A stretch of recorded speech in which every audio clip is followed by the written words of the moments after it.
you want to go. Go.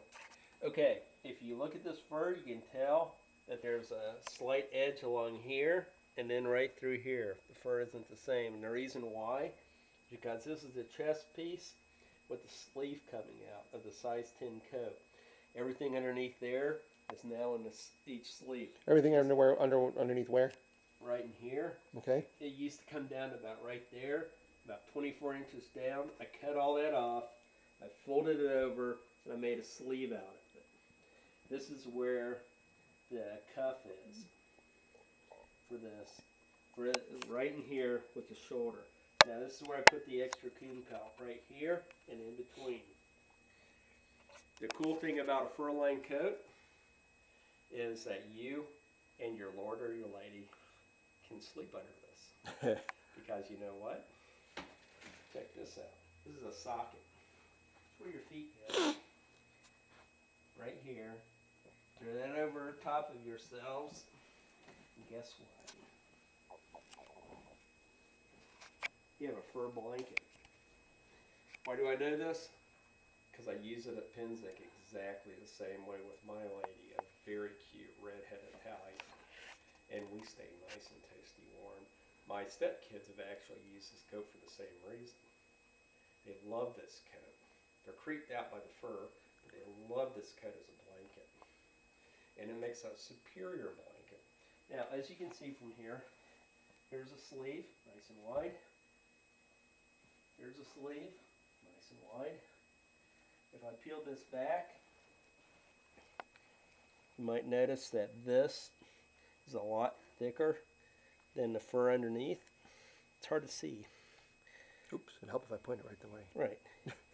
This is a fur collar from the size 10 coat, because collars always have much thicker fur, because once again it's around your face and furriers aren't fools. So I put those on the cuffs. Right where your wrists are. If your wrist and your neck are worn, guess what? You're worn. Okay, this is the completely fur-lined coat. On to part 2.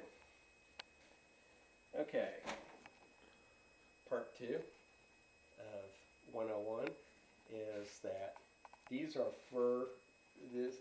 furs are not all made the same.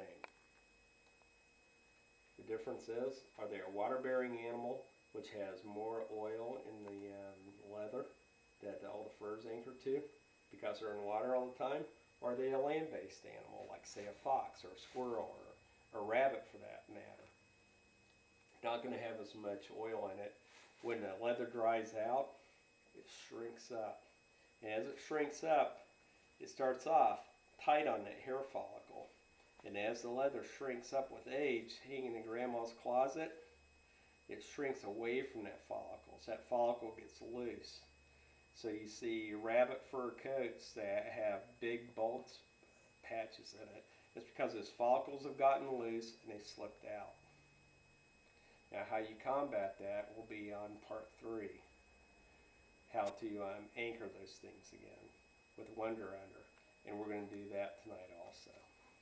But with these, they never shrink like that. They have a ton of oil in the leather.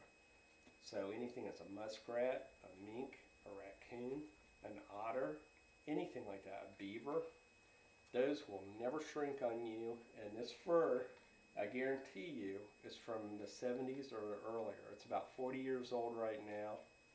I haven't done anything to it. And look at that.